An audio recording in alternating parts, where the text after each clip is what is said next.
Chapter 7.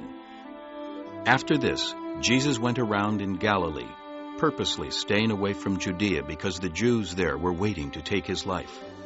But when the Jewish Feast of Tabernacles was near, Jesus' brothers said to him, "You ought to leave here and go to Judea, so that your disciples may see the miracles you do.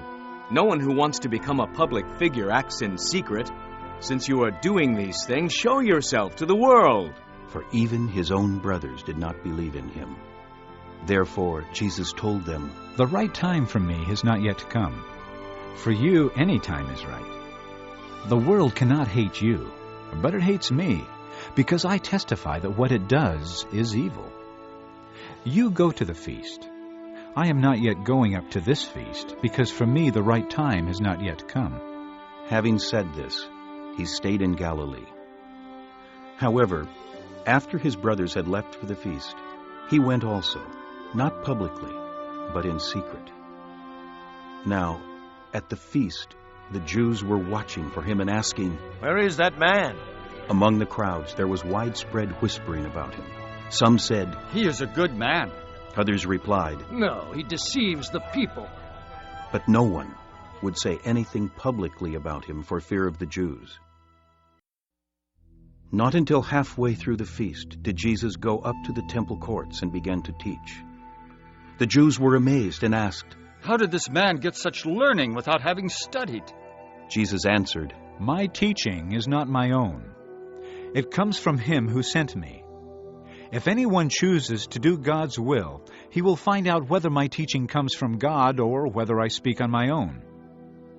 He who speaks on his own does so to gain honor for himself. But he who works for the honor of the one who sent him is a man of truth.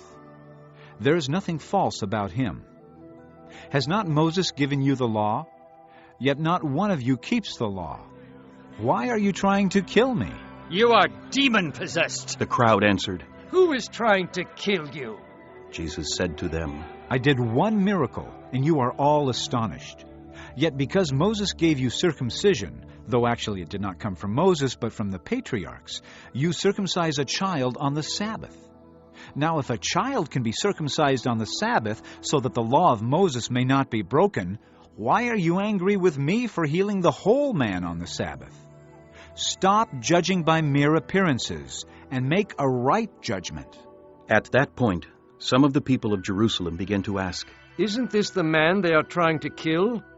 Here he is speaking publicly, and they are not saying a word to him. Have the authorities really concluded that he is the Christ? But we know where this man is from. When the Christ comes, no one will know where he is from."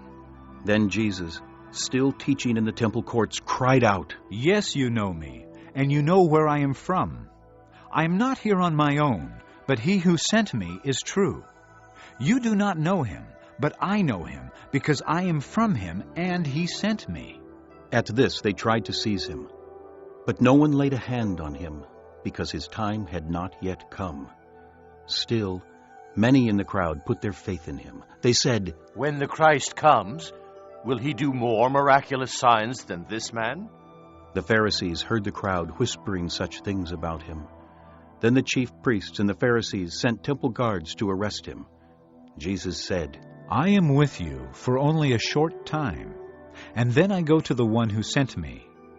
You will look for me, but you will not find me, and where I am, you cannot come. The Jews said to one another, "Where does this man intend to go that we cannot find him? Will he go where our people live scattered among the Greeks and teach the Greeks? What did he mean when he said, 'You will look for me, but you will not find me,' and 'Where I am, you cannot come'?" On the last and greatest day of the feast, Jesus stood and said in a loud voice, If anyone is thirsty, let him come to me and drink. Whoever believes in me, as the scripture has said, streams of living water will flow from within him. By this he meant the Spirit, whom those who believed in him were later to receive. Up to that time the Spirit had not been given, since Jesus had not yet been glorified.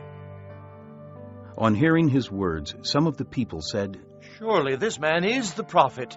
Others said, "He is the Christ." Still others asked, "How can the Christ come from Galilee? Does not the Scripture say that the Christ will come from David's family and from Bethlehem, the town where David lived?" Thus the people were divided because of Jesus. Some wanted to seize him, but no one laid a hand on him. Finally, the temple guards went back to the chief priests and Pharisees, who asked them, "Why didn't you bring him in?" No one ever spoke the way this man does. The guards declared. "You mean he has deceived you also?" The Pharisees retorted, "Has any of the rulers or of the Pharisees believed in him? No. But this mob that knows nothing of the law, there is a curse on them."